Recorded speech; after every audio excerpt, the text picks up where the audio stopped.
Dans cet exercice, on va se placer dans un espace euclidien de dimension n, un entier naturel non nul, et on se fixe P, un projecteur de l'espace E. On souhaite caractériser les projecteurs orthogonaux en montrant que P est un projecteur orthogonal si et seulement si il vérifie cette propriété caractéristique du produit scalaire. On appellera ça bientôt un endomorphisme orthogonal. Puis ensuite, on se donne un projecteur orthogonal de rang R et une base orthonormée de E. On souhaite démontrer cette autre expression pour la norme au carré de l'image de P de X. Puis on demande à montrer que le rang de ce projecteur est égal à la somme des carrés de la norme de P appliquée sur n'importe quelle base orthonormée de E. Donc cette quantité sera en particulier invariante du choix d'une base orthonormée de l'espace sur lequel on se place. Alors pour la première question, je rappelle que, comme on sait que P est un projecteur, ce projecteur est orthogonal si et seulement si son image est orthogonale à son noyau. Donc pour démontrer cette propriété, on va séparer l'implication directe de l'implication réciproque. On va déjà démontrer cette implication. Donc on va supposer que P est un projecteur orthogonal. Comme on sait déjà que P est un projecteur, on va supposer que, simplement, l'image de P est orthogonale au noyau de P. L'objectif étant de démontrer que cette relation est vraie pour tout x, y vecteur de E. Donc pour montrer une telle propriété, on va se donner x et y deux vecteurs de E, et pour calculer le produit scalaire de P de x par y, ou de x par P de y, on va faire ce qu'on fait habituellement avec un projecteur. Un projecteur nous donne un découpage de l'espace en des sous-espaces vectoriels caractéristiques où on sait calculer le projecteur. Donc on va simplement décomposer le vecteur x dans ces sous-espaces. Donc je rappelle que le noyau d'un projecteur et l'image d'un projecteur sont des sous-espaces vectoriels supplémentaires. Donc ça paraît assez naturel de décomposer le vecteur x en la somme d'un vecteur du noyau et d'un vecteur de l'image, et le vecteur y en la somme d'un vecteur du noyau et d'un vecteur de l'image. Maintenant que cette décomposition est faite, on peut passer au calcul de ce produit scalaire. Déjà P de x, c'est P de A plus P de B. Comme A appartient au noyau de P, P de A est nul, et comme les vecteurs de l'image sont des vecteurs invariants par le projecteur, on obtient directement B. Le vecteur Y, je vais le recopier, c'est simplement C plus D. Puis par linéarité du produit scalaire par rapport à la première place, on obtient le produit scalaire de B par C plus le produit scalaire de B par D. Mais le vecteur B appartient à l'image et le vecteur C appartient au noyau, et ces deux sous-espaces vectoriels sont par hypothèse orthogonaux. Donc on récupère déjà que le produit scalaire entre B et C est nul. Et donc ce produit scalaire, c'est le produit scalaire des deux vecteurs qui sont situés dans l'image. Bon, étant donné la symétrie de l'expression, ça va être une simple vérification de montrer que ça marche bien dans l'autre sens. Alors on va le faire évidemment beaucoup plus rapidement. X, je recopie sa décomposition. P de Y, c'est P de C plus P de D, mais comme P de C est nul puisque C est dans le noyau de P, on récupère plus que P de D, qui est égal à D puisque l'ensemble image, c'est l'ensemble des vecteurs invariants. On linéarise le produit scalaire, cette fois-ci par rapport à la première place. On peut utiliser que A est dans le noyau de P, que D est dans l'image de P, et comme ces deux sous-espaces vectoriels sont orthogonaux, le produit scalaire entre ces deux vecteurs est nul. On récupère donc que ce produit scalaire, c'est aussi le produit scalaire de B par D. On récupère donc bien le même résultat. On a donc bien démontré que pour n'importe quel vecteur x et y de E, ces deux produits scalaires sont égaux. Donc on a déjà démontré l'implication directe. Pour l'implication réciproque, je vais supposer que cette propriété est réalisée, et on doit démontrer que P est un projecteur orthogonal. Étant donné qu'en hypothèse, on sait déjà que P est un projecteur, il suffit de démontrer l'aspect orthogonal. Eh bien, nous allons montrer que l'image de P est orthogonale au noyau de P. Pour montrer cette propriété, on va se donner un vecteur, appelons-le x dans l'image de P, et un vecteur y appartenant au noyau de P. On doit donc démontrer que le produit scalaire entre le vecteur x et le vecteur y est nul. Comme ça, on aura bien démontré l'orthogonalité entre ces deux sous-espaces vectoriels.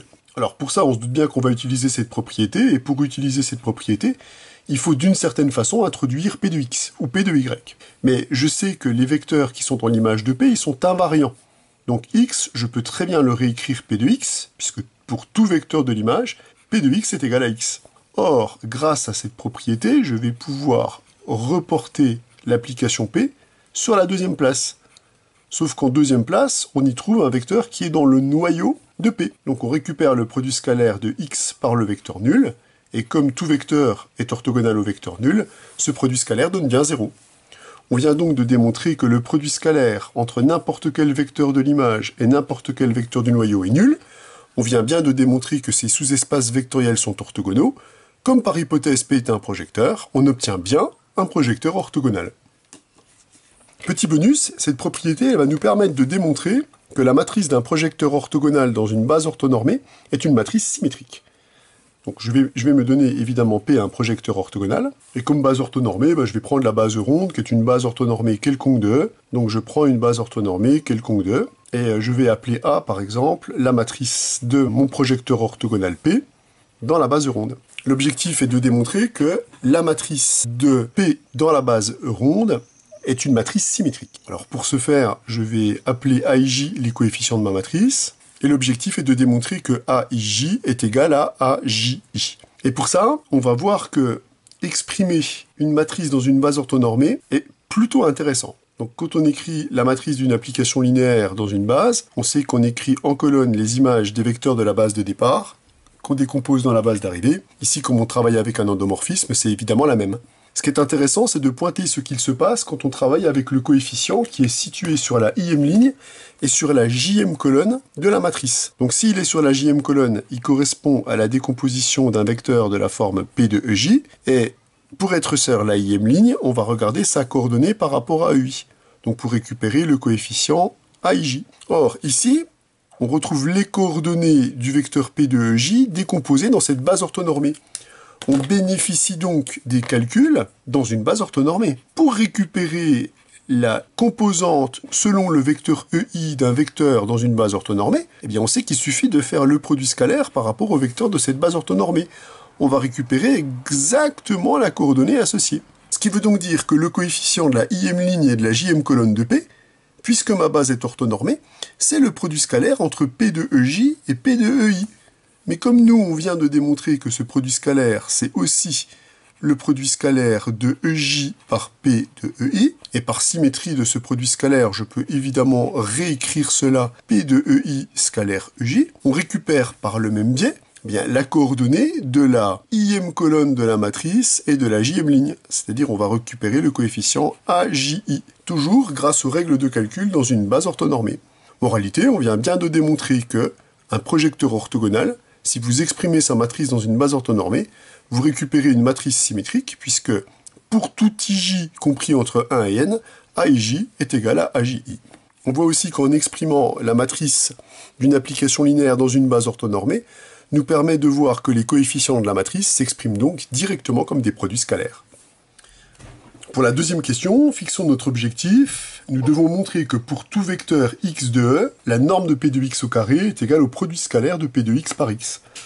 Alors ça, c'est une application directe du résultat qu'on vient de voir, puisque, par exemple, si j'exprime la norme de P de x au carré, par définition, une norme au carré, c'est le produit scalaire du vecteur P de x par le vecteur P de x. Or, comme le projecteur P ici, dans cette question, est supposé orthogonal, on sait qu'on peut déplacer P dans la deuxième composante, ou celui de la deuxième composante dans la première. Donc là, on va récupérer P rond P de x, scalaire x.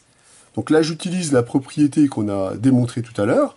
Comme notre projecteur est orthogonal, on sait que pour tout vecteur x, y dans E, le produit scalaire entre P de x et y est égal à x P de y. On voit donc qu'on peut déplacer le P ici en première position. C'est exactement ce que j'ai fait dans cette propriété. Et là, vous récupérez quoi? Comme P rond P est égal à P puisque P est un projecteur, eh bien on récupère donc le produit scalaire de P de x avec x, et le tour est joué. Voilà pour la deuxième question. Pour la troisième question, il s'agit de montrer que le rang correspond à la somme des normes au carré des images de n'importe quelle base orthonormée par l'application P. Donc je vais me donner une base orthonormée quelconque, bon cette base je l'ai appelée ronde, et on se propose de calculer la somme pour i variant entre 1 et n de la norme de P de EI au carré. Alors évidemment, la question 2, elle est simplement là comme une petite aide pour continuer dans le problème. Donc cette norme de P de x au carré, je vais m'empresser de l'écrire plutôt sous la forme P de i scalaire EI. Alors, que nous raconte cette expression quand on travaille dans une base orthonormée? Bien, je vais réécrire la matrice dans la base orthonormée E ronde de l'application P. Et je vais écrire ce qui se passe en i-ème colonne. Donc quand je suis en i-ème colonne, je décompose le vecteur P de EI, et ce vecteur P de EI, je vais le décomposer dans la base E1, etc. On va dire EJ ici en dernière composition, etc. En, on adaptera le coefficient qui est là. On retrouve donc les coefficients A1i, AJI jusqu'à ANI, puisqu'on a les coefficients sur la ième colonne. Si j'écris ce que ça signifie concrètement, on récupère que P de EI est égal à A1i fois E1 plus etc. jusqu'à ANI fois En. Donc, quand on calcule le produit scalaire de P de EI par le vecteur EI, on va récupérer ce qu'on avait déjà obtenu il y a quelques minutes quand on avait montré que la matrice d'un projecteur dans une base orthonormée était symétrique. On récupère en développant le produit scalaire par rapport à la première place, A1i, E1 scalaire EI, plus le terme qui va être intéressant, c'est AII, EI scalaire EI, plus etc. jusqu'à ANI, EN scalaire EI. Et comme la base est orthonormée, le seul produit scalaire qui est non nul, c'est celui lorsque on récupère le même indice. Donc on va récupérer AII multiplié par la norme de EI au carré, qui est égal à 1, puisque la base est supposée orthonormée. Les autres produits scalaires ici, évidemment, sont nuls, justement puisque la base est orthonormée. Donc finalement, ce qu'on récupère ici, grâce à ce calcul, c'est la somme pour i variant entre 1 et n des AII. Là, vous reconnaissez tout de suite la trace de la matrice A. Donc on vient de démontrer que la somme pour i variant entre 1 et n de la norme des P de EI au carré, eh bien c'est égal à la trace de ma matrice de mon projecteur dans n'importe quelle base orthonormée. Mais il est bien connu que la trace d'un projecteur, c'est son rang, puisque pour ce projecteur, si vous décomposez E en la somme de l'image et du noyau, qui sont des sous-espaces vectoriels supplémentaires. Si vous fixez une base du noyau, alors qui n'a rien à voir avec la base de tout à l'heure, je sais pas, je vais l'appeler V1, etc. jusqu'à VR, puisque le nombre de vecteurs de cette base, évidemment, c'est R, puisque l'image est de dimension R. Et si je prends une base du noyau que j'appelle VR plus 1, etc. jusqu'à Vn, comme ces deux sous-espaces vectoriels sont supplémentaires, on récupère une base de E en concaténant ces deux familles. Seulement, la matrice dans la base que je vais appeler V de mon projecteur, alors elle va être très simple, puisque ça va être une matrice diagonale. Tant que vous avez des vecteurs ici qui appartiennent à l'image, bien leurs images, ça va être elles-mêmes, puisque l'image c'est l'ensemble des vecteurs invariants, et puis dès qu'on va attaquer du vecteur du noyau, on va retrouver des colonnes qui sont nulles. Donc vous récupérez un début d'identité sur les R premiers vecteurs de base de l'image, puis ensuite des zéros partout. Comme la trace, c'est la même, quelle que soit la base dans laquelle on se place, la trace de la matrice A est aussi la trace de la matrice dans cette base adaptée de mon projecteur. Or, comme la trace, c'est la somme des éléments diagonaux, on récupère que cette trace, c'est R, et R ici, c'est la dimension de l'image de P, c'est donc le rang de l'application P. On vient donc de démontrer que le rang de P se calcule en calculant la somme pour i variant entre 1 et n de la norme des images par P de cette base orthonormée au carré. Et ça, c'est valable quelle que soit la base orthonormée dans laquelle on fait les calculs. Ce qu'il faut retenir de cet exercice notamment, c'est justement le fait que quand on exprime la matrice d'une application linéaire dans une base orthonormée, pour les coefficients de cette matrice, on a des formules qui s'expriment très très bien à l'aide d'un produit scalaire, en utilisant les règles de calcul dans une base orthonormée.